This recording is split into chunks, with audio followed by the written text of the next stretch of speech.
J'annonce officiellement aujourd'hui que je ne serai pas candidate à la prochaine élection générale. Il s'agit d'une décision de vie très importante, mais aussi une décision de vie qui a été mûrement réfléchie. J'étais en réflexion depuis plusieurs mois, mais je ne désirais pas rendre cette réflexion-là publique. Vous savez, pour un élu, il n'y a rien de plus personnel que de se demander, après 10 ans, si on va donner 4 ans de plus à la vie politique, si on va donner 4 ans de plus à la vie publique. C'était une décision que je voulais vraiment prendre seule avec moi-même, être bien certaine de mon choix aussi avant de venir vous en parler, mais c'était vraiment un choix que je voulais prendre seule avec moi-même. Vous savez, j'ai consacré les 11 dernières années de ma vie à la politique, à l'exception d'un intermède d'une petite année où j'ai terminé mon doctorat et j'ai effectué quelques contrats professionnels, dont entre autres dans certains médias. Mon don à la vie politique a été constant depuis novembre 2011, où j'ai joint l'aventure super excitante et super plaisante d'un parti qui était à l'époque naissant, la Coalition Avenir Québec. À l'automne 2011, j'étais assise sur mon sofa, j'étais confinée à la maison après une petite opération à la vésicule biliaire. Je regardais les nouvelles. J'y voyais François Legault, qui avait créé à l'époque un OBNL et qui s'apprêtait à fonder un parti en bonne et due forme. On disait qu'il recevait plus de 1000 curriculum vitae. Dans les années précédentes, j'avais toujours dit à mes amis que si François Legault décidait de fonder son propre parti, parce qu'il y avait des rumeurs qui circulaient souvent, que je me joindrais à lui parce que j'avais toujours trouvé que c'était un homme très, très, très inspirant. Et j'avais beaucoup de respect pour lui. Donc, j'ai décidé ce soir-là, à partir de mon sofa, d'envoyer mon CV à la CAQ. On est au début novembre 2011. Bon, c'est un geste qui allait changer ma vie à jamais. J'ai envoyé mon CV en me disant que j'avais sûrement aucune chance, mais bon, surprise, finalement, on m'a rappelé. On m'a fait passer une série d'entrevues et à la fin 2011, on savait qu'il y aurait peut-être des élections en 2012. Et le gouvernement de Pauline Marois, donc il était minoritaire, on s'en doutait. On m'a offert à l'époque une candidature dans René Lévesque, qui est l'endroit où j'avais grandi, donc sur la Côte-Nord. Toutefois, je ne me sentais pas prête à l'époque à devenir immédiatement candidate. Donc, je voulais vivre l'aventure politique pas à pas, en gravissant les échelons un à un, en apprenant finalement. Donc, ça a été le début d'une belle et grande aventure parce que le parti m'a fait une grande place. Même si je n'ai pas accepté d'être candidate, je me suis impliquée à fond dans les réunions régionales à Québec. J'ai également vécu sur le terrain, si on peut dire, là, tout le planning d'un parti naissant, toutes les activités d'un parti naissant. On suivi une foule d'implications entre 2012 et 2014. J'ai été membre de la Commission politique nationale. J'ai été attachée de presse lors de la campagne électorale de 2012 dans Tachereau avec Mario Asselin, la première fois qu'il s'est présenté. J'ai été vice-présidente du parti également pendant 2 ans. J'ai été présidente du comité d'action locale de Jean Lesage aussi pendant plusieurs années. En 2014, on m'a demandé à nouveau de me présenter, ce que j'ai accepté. Donc, j'ai été candidate à l'élection générale de 2014 dans Jean Lesage. Après ma défaite, j'ai fait mon entrée à l'Assemblée nationale en mai 2014 dans le personnel politique au cabinet de François Legault. J'ai été conseillère politique de M. Legault pendant tout près de 3 ans jusqu'en 2017. J'ai alors pris 1 an, ce que je vous disais tantôt, pour aller terminer mon doctorat, faire quelques expériences. Et je suis revenue au début 2018 comme conseillère politique au cabinet de M. Legault, là, en prévision, entre autres, de la campagne électorale de 2018. La suite, vous la connaissez. En 2018, j'ai été à nouveau candidate, j'ai été élue. Dans les 4 dernières années, j'ai eu l'immense privilège, la grande joie de représenter les citoyens de Charlevoix, de la Côte-de-Beaupré et de l'île d'Orléans en tant que députée. C'est un honneur que je vis quotidiennement comme un cadeau depuis 2018 et que je vivrai pleinement jusqu'au dernier jour du mandat. C'est l'expérience d'une vie. Depuis 2011, je me suis impliquée en politique pour améliorer le bien-être des gens, pour faire avancer le Québec. Mon expérience a été riche, diversifiée. J'ai vécu des moments très forts en émotion. J'ai rencontré des gens extraordinaires, exceptionnels. J'ai tissé des amitiés profondes. Ces gens-là se reconnaîtront aujourd'hui.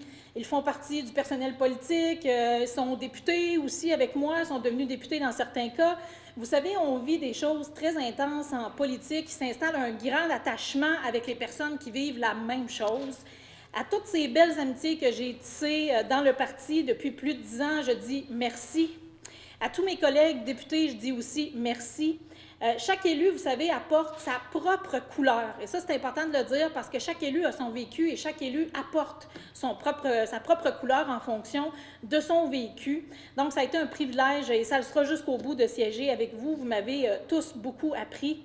À titre d'adjointe parlementaire, j'ai eu le privilège de contribuer à l'avancement des dossiers en enseignement supérieur, entre autres de réfléchir à la place des universités dans la société québécoise dans les prochaines décennies dans le cadre du grand chantier de l'Université québécoise du futur. Je remercie tous les membres du groupe de réflexion de l'Université du futur, en particulier celui qui a mené ce vaste chantier, Rémi Quirion, le scientifique en chef du Québec. Le dépôt récent d'un projet de loi qui fait suite à la commission indépendante qui parle de liberté académique. C'est une grande fierté pour moi. Surtout, je remercie bien sûr Mme McCann, la ministre, pour son appui inconditionnel. J'ai beaucoup appris de toi, Daniel.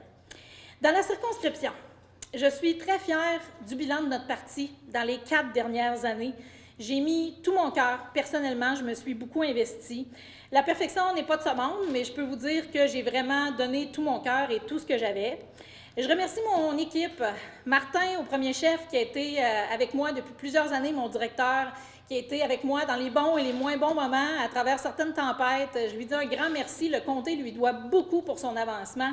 Je remercie bien sûr Sylvie, Samuel, que je connaissais avant d'être élue, qui sont maintenant avec moi dans mon équipe. Kathleen également, qui vient de se joindre à nous. Merci. Vous avez un dévouement incroyable pour nos commettants et je l'apprécie beaucoup. Vous êtes toujours à mes côtés. Donc, comme je le disais, je suis très fière du bilan du gouvernement dans notre circonscription. J'ai vraiment mis tout mon cœur à développer la région. Un peu plus de 400 millions ont été investis dans la région dans une foule de projets structurants. Des grands dossiers qui traînaient parfois depuis des années ont été réglés également. Je me permets, un petit luxe ce matin quand même, de vous en citer plusieurs parce que je suis quand même très fière du bilan du parti dans le comté, je vous le répète. Ça commence à Baie-Sainte-Catherine avec l'étude d'opportunité pour le pont sur le Saguenay. Ça faisait longtemps. Également, étude d'opportunité pour le traversier à l'année à Saint-Siméon. Ça faisait longtemps que c'était attendu. L'aménagement du quai Brise-Lames à Saint-Siméon. Agrandissement et modernisation de l'hôpital d'Amalbé. Bien sûr, ça restera probablement la plus grande réalisation. La sauvegarde du casino de Charlevoix, c'était prioritaire pour moi et j'ai réglé ce dossier-là quelques mois après mon entrée en fonction. La toute nouvelle école Félix-Antoine Savard à la Malbaie, la réfection de l'aréna de Clermont, ça faisait longtemps que ça attendait, ça aussi. La requalification de l'église de Saint-Irénée en lieu culturel, parce que c'est important, nos églises sont des lieux qui peuvent servir à diffuser la culture dans nos communautés. Une nouvelle maison des aînés à Saint-Hilarion également, un taco à Baie-Saint-Paul, un espace bleu à Baie-Saint-Paul, la réfection de l'aréna de Baie-Saint-Paul également, la protection et la restauration des goélettes au musée maritime de Charlevoix à Saint-Joseph-de-la-Rive, la rénovation complète et la modernisation du traversier Joseph-Savard également, la construction des nouveaux quais. On sait que les quais arrivent en fin de vie, donc il y aura un chantier de plus de 100 millions dans la région à l'Île-aux-Coudes et à Saint-Joseph-de-la-Rive ou Baie-Saint-Paul. On est en étude d'opportunité. Nouvelles installations en CPE à l'Île-aux-Coudes également. Caserne de pompiers de l'Île-aux-Coudes, ça aussi un dossier de longue date. À Beaupré, construction de la patinoire, réfection du terrain de tennis, c'était attendu depuis longtemps, on l'a livré. 361 nouvelles places en garderie sur la côte de Beaupré, 85 dans Charlevoix. On sait qu'il y a des besoins immenses là-dessus. On a livré le quai de Sainte-Anne-de-Beaupré, un dossier qui datait du début des années 2010, donc on a donné 10 millions. Également, à Bois-Châtel, aménagement d'installations sportives récréatives au parc des Saphirs. La décontamination des terrains d'AIM ici à Beaupré, ça c'est important. C'est un dossier qui traînait depuis 10 ans, puis on l'a réglé en très, très bonne partie. Un gros investissement chez Unico Revêtements Métalliques, une entreprise florissante d'ici à Beaupré. Bibliothèque Oscar Ferland à l'île d'Orléans, Maison des Aïeux et le parc maritime à l'île d'Orléans, en plus des assouplissements au plan patrimonial, ce qui était attendu depuis un bon petit bout de temps aussi, parce que vous savez que toute l'île d'Orléans est considérée patrimoine. Et à Sainte-Pétronille, reconstruction de l'égout fluvial et de la chaussée. Et bien sûr, le nouveau pont de l'île d'Orléans, là, ça va de soi. Donc, vous savez, ceci étant dit, la politique, elle est passionnante, elle est absolument exaltante. Je suis très fière d'avoir servi, mais c'est aussi très exigeant. Vous savez, on y laisse un petit peu de soi-même. Aujourd'hui, je ressens le besoin de me concentrer sur d'autres projets et défis. Après l'élection, je vais prendre une toute petite pause, histoire un peu de me désintoxiquer de la politique, là, parce que vous savez, c'est très prenant. De prendre du temps de qualité avec mes proches également, avec mes amis, avec mon conjoint, parce que vous savez, nos proches, souvent en politique, ils vivent avec nous les aléas de la politique, là, mais ils en souffrent aussi. Je veux peut-être aller prendre un petit peu de temps aussi pour faire de la photographie. Là. Ceux qui me connaissent savent que j'aime beaucoup faire de la photographie. Par la suite, j'aimerais revenir à mes racines. C'est un secret pour personne. Je possède un doctorat, un PhD en communication publique. Je suis d'abord et avant tout, et j'ai toujours été d'abord et avant tout, une intellectuelle, et ce, depuis mon jeune âge. J'étais une bête d'école. Ma thèse de doctorat, ça portait sur le malaise démocratique et la communication politique, donc inutile de vous dire à quel point c'est un sujet d'actualité, non seulement ici au Québec, mais partout dans le monde. La désaffection envers la démocratie, les phénomènes qui entourent la désinformation, ce sont des enjeux de taille là, pour nos sociétés. J'aimerais éventuellement me consacrer donc à la recherche, à l'enseignement et mettre à profit mon expérience des 10 dernières années acquise en politique, peut-être aussi même donner des conférences aux jeunes pour leur donner le goût de l'implication politique. Je quitte avec le sentiment du devoir accompli. J'ai contribué bien humblement, sans relâche, pendant des années, à faire en sorte que la CAQ prenne le pouvoir et j'ai travaillé chaque jour depuis 2018 pour qu'elle assure la gouvernance du Québec de la meilleure façon possible. Je suis extrêmement fière de notre bilan. Vous savez, on est tombé sur une pandémie historique qu'on n'avait pas vécue depuis 100 ans et malgré ça, on a livré nos engagements. Je vais appuyer la personne qui va être désignée candidate ou candidat suite à mon départ dans la circonscription. Et en terminant, mais bien sûr, je veux remercier notre premier ministre, François Legault, et le parti qui m'ont accordé leur confiance pendant toutes ces années et qui m'ont permis de vivre ce grand privilège qui est celui de servir les citoyennes et les citoyens du Québec. François Legault, c'est un grand homme. François Legault, c'est un homme qui a beaucoup de rigueur. C'est un homme qui est sincère, qui veut changer le Québec. Ça a toujours été une source d'inspiration pour moi et ça le restera toujours. Et en terminant, bien, chères citoyennes, citoyens de Charlevoix, de la Côte-de-Beaupré, de l'île d'Orléans, chers acteurs de la circonscription, chers maires et mairesses, les préfets également, vous m'avez fait vivre des très beaux moments dans les 4 dernières années. Merci de la confiance que vous me portez. Vous servir, ça aura été le plus grand privilège. Merci.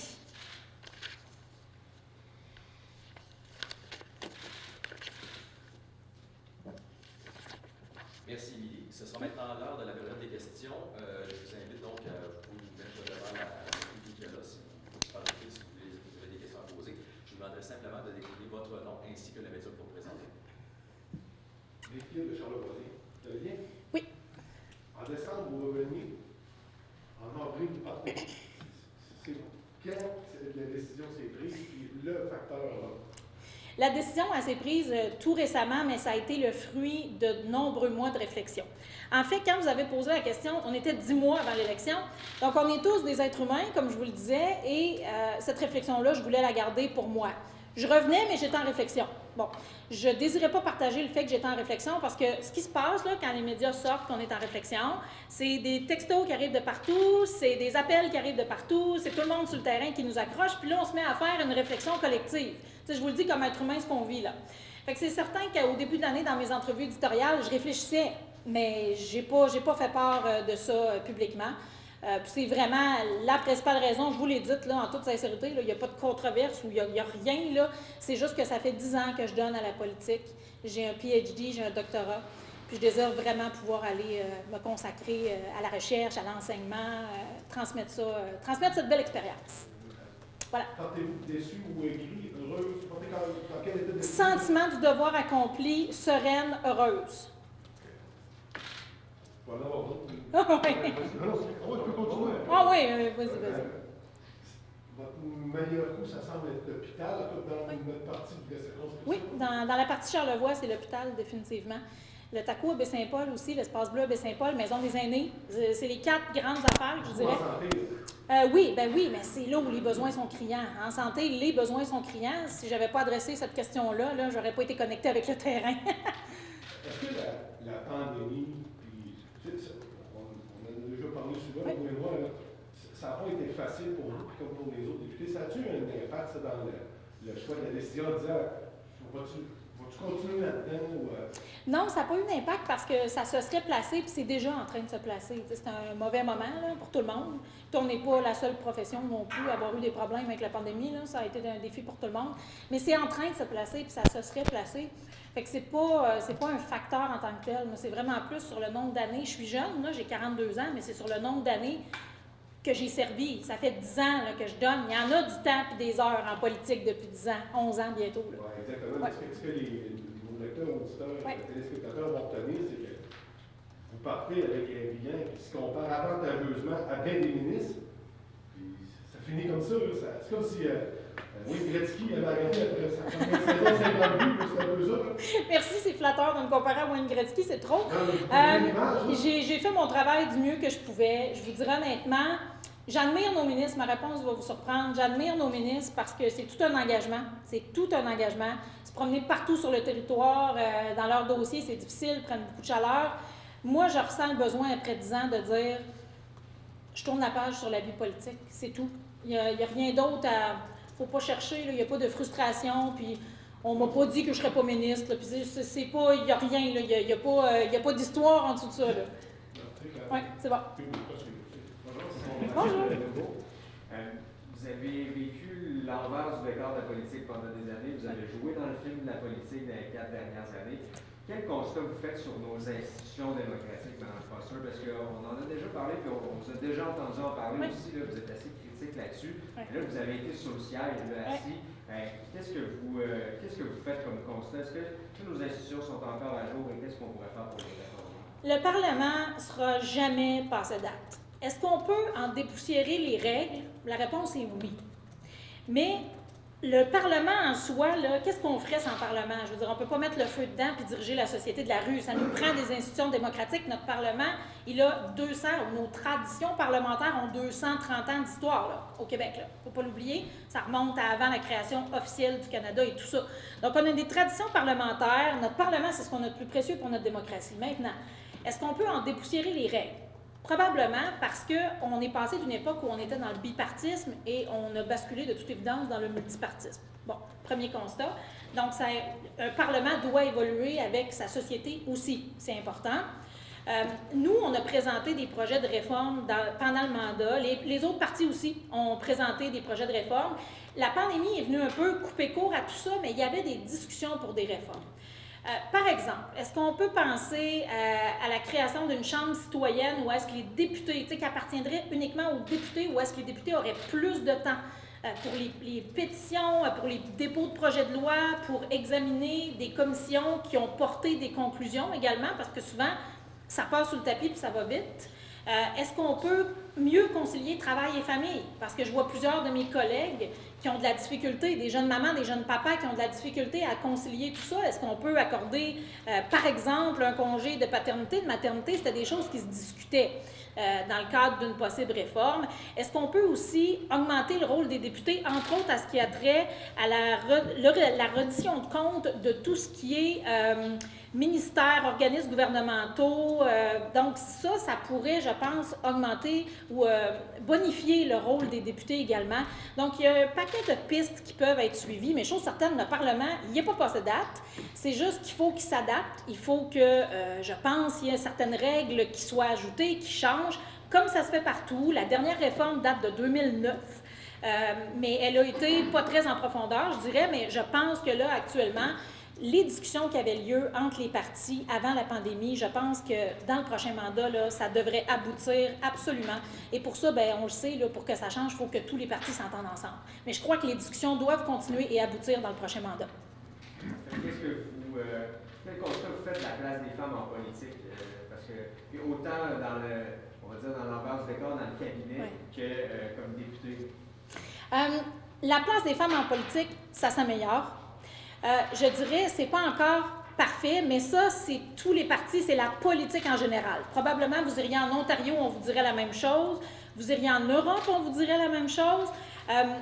Est-ce qu'il y a parfois un double standard? Probablement. Les femmes, il faut se prouver beaucoup. On est peut-être plus jugé sur notre image, sur nos émotions aussi. Une femme qui montre de la passion, qui montre une émotion, qui montre le ton, on va dire qu'elle est fâchée, qu'elle est hystérique, tandis qu'un homme, on va dire qu'il est passionné, qu'il est en maîtrise de son sujet, qu'il est autoritaire à la limite, mais on ne dira pas qu'il n'est pas en maîtrise de ses émotions. Vous voyez? Puis pourtant, si on parle de l'émotion en politique, les femmes, en général, on va être très prudentes. T'sais, avant une sortie, tout ça, en général, on va être très prudente, on va vouloir bien maîtriser nos sujets, ça de quoi on parle, on prend peut-être moins de risques, c'est ce que je veux dire. Par contre, les gars en politique, des fois, prennent un peu plus de risques. C'est ce que j'ai observé là, de mes années en politique. Donc, tu sais, j'ai pas de... Moi, ça n'a rien à voir avec mon départ. Là. Je sais que, bon, la réalité, il y a les filles, il y a les gars en politique, mais ça s'améliore beaucoup. Il y a de plus en plus de femmes au Parlement, ça paraît, on prend notre place, c'est positif. Mais bon, est-ce qu'il reste encore du chemin à parcourir? C'est pas juste l'Assemblée nationale, c'est la société en général aussi. Peut-être en terminant, avez-vous fait le tour de la politique? Ben, pas mal. Oui, moi, je pense qu'après 10 ans, j'ai été autant militante, vice-présidente du parti. Tu sais, c'est ça, j'ai l'impression d'avoir donné. J'ai été jusqu'à être élue, j'ai été dans le personnel politique d'un cabinet à l'Assemblée nationale. Fait que oui, j'ai fait le tour, mais c'est vraiment un désir, là, après 10 ans, d'aller me consacrer, écoutez, ça va rester en sciences politiques, là, parce que c'est là-dedans que j'ai étudié, mais d'aller me consacrer d'une autre façon à la science politique. Merci. Merci. Bonjour, Mme Foster, Jérôme de la CIT TVL. Bon, votre mandat se termine. On a parlé de vos nombreux accomplissements, certains vous comparent même à Wayne Gretzky. Donc, je voulais savoir, y a-t-il des dossiers auxquels vous allez vous attarder au cours des prochaines semaines qui sont importants pour vous? Ouais, oui, il y a encore des annonces qui... Je vais me garder des poches. Mais il y a encore des annonces, là, entre autres, là, dans quelques semaines. Il y en a une que j'ai très, très hâte de vous faire et que je pense personne n'attend. Je vais laisser le suspense, qui va être très structurante pour la région. Sinon, bien sûr, je continue jusqu'à la fin pour les horaires de faction pour les ambulanciers. Ça, c'est un dossier que je l'ai dit localement, j'aurais aimé régler. C'est réglé pour la Malbaie, pour Baie-Saint-Paul. C'est encore un défi, mais je continue de le travailler très, très fort jusqu'à la fin. Le parcours de Charlevoix aussi, je l'ai dit, je le redis, je vais le pousser jusqu'à la fin. Merci. Bonjour Mme Foster, Léon Jalbert du FM Charlevoix. C'est votre premier mandat. Pour monsieur, madame, tout le monde, on sait que vous avez fait un parcours dans la politique, mais pour monsieur, madame, tout le monde, vous faites partie de la relève quand même. Oui. Vous avez un nouveau visage, 42 ans.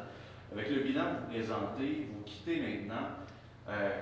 Avec la pandémie qui s'est passée, on sait que ça a été difficile au niveau politique. Il y a des gens, diverses personnes qui avaient diverses opinions. Ça a été dur sur les médias, ça a été dur sur les politiciens pour monsieur, madame, tout le monde. Est-ce que c'est rendu trop difficile de faire de la politique pour quelqu'un pour un humain? Moi, je vous dis, ça n'a rien à voir avec mon départ. Là. Oui. C'est certain que ça n'a pas toujours été facile, mais c'était un bout qui était difficile à passer. On s'entend, là, c'est déjà, on sent la différence là, sur les médias sociaux au bureau de comté. Ça s'est énormément calmé. C'est certain que c'est difficile pour les politiciens, c'est très difficile, ça, je ne le cache pas. Les médias sociaux, là, c'est pas facile pour les politiciens. Je pense entre autres à Twitter. Là. Si tu veux rester de bonne humeur, là, des fois Twitter, c'est pas tout à fait ta place. Twitter est difficile. C'est difficile. Puis bon, là, je fais le lien avec les phénomènes de la désinformation. Il y a des séries de faux comptes là, sur Twitter. Il y a des gens qui cachent leur identité. Il y a des gens qui déversent leur fiel, mais on ne sait pas vraiment c'est qui. Ils ne veulent pas montrer leur visage. Même des fois, c'est des bots, là, c'est des comptes automatisés. Donc, il y a tous ces phénomènes-là qui entrent en compte. C'est sûr que les médias sociaux, c'est pas toujours évident. Là. On développe des façons, on laisse ça des fois aussi à notre personnel pour pouvoir rester plus de bonne humeur. Là, mais je ne cacherai pas, mais ça, c'est une réflexion sociale. C'est pas juste les politiciens, là, c'est savoir pourquoi ces gens-là vont sur Internet, déversent leur fiel de cette façon-là. Ça répond à quel besoin? Je sais pas. Mais chose certaine, sur Internet, ça brasse et avec la pandémie, ça a été quelque chose. Mais ça ne rentre pas en ligne de compte dans votre décision? Non, absolument pas. Absolument pas. C'était un bout qui était difficile à passer, puis c'était déjà calmé, là, donc voilà. Super, merci. Merci. Bonjour Mme Foster, Simon Carmichael, Le Soleil. Oui.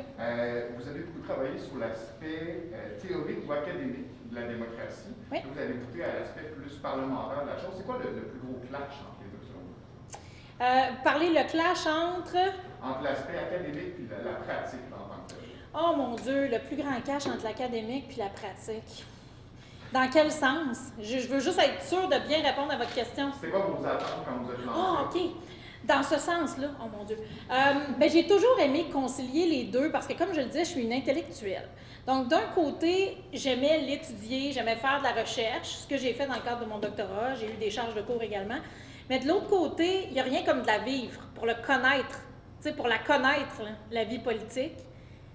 Puis il me semble que ça va être juste meilleur pour le transmettre après, en tout cas, je le dis humblement. Ça va être juste meilleur pour le transmettre aux générations futures après, en enseignement, pour aller faire de la recherche. Tu sais, j'ai déjà plein d'angles dans ma tête, là, de choses, de recherche que j'aimerais faire. Mais je dirais qu'il n'y a pas de clash entre la théorie et la pratique nécessairement parce que d'un côté, la théorie, ben, c'est la théorie, comme dans tout domaine, il y a la théorie puis il y a la pratique. Il n'y a pas de clash, c'est seulement deux choses différentes. C'est tout. Mais je vous retourne la question à l'envers. Oui. Parce que vous passez de la pratique, vous retournez Oui. à l'académique. Qu'est-ce Oui. que cette expérience-là, très Oui. terrain, a pu apporter pour vos prochaines recherches? Ah, définitivement, comme je vous le disais, de voir comment ça se passe, de voir aussi de l'interne les phénomènes du cynisme, les phénomènes de désinformation également, mais le vivre à l'interne. Parce que c'est une chose d'étudier Twitter, mais c'en est une autre quand tu te fais insulter personnellement. Fait que ça rend plus empathique, je peux vous le dire, là. Ça rend vraiment plus empathique.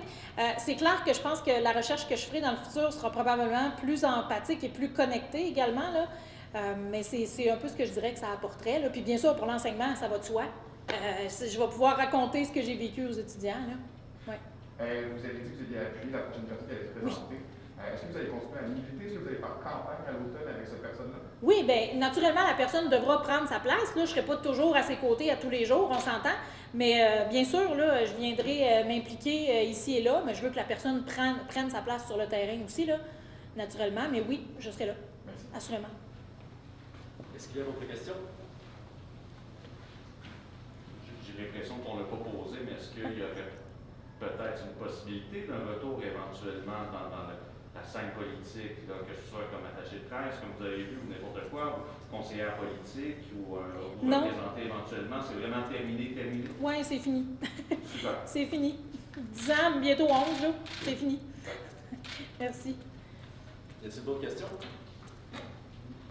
Peut-être Oui. sur le dossier énergie pour Alex, peut-être si vous avez des choses à nous dire. Oui, j'ai été mise au courant d'Énergie Boralex. Là, je sais que la FQM, puis les MRC ne sont pas très jugent que l'entente n'est pas acceptable. Là, mais je n'irai pas plus loin là, parce que pour le moment, j'en sais pas plus. Là. On quitte à ce qu'on se reparle, là, mais je vois que ça. J'ai pris note qu'il y avait de l'opposition. J'ai pris note. Fait qu'il va falloir avoir une discussion, c'est sûr, là, avec Hydro-Québec, Boralex et tout ça. Là. C'est bon. S'il n'y a pas d'autres questions, Merci. je vous remercie d'être Merci. venu aujourd'hui et bonne journée à vous.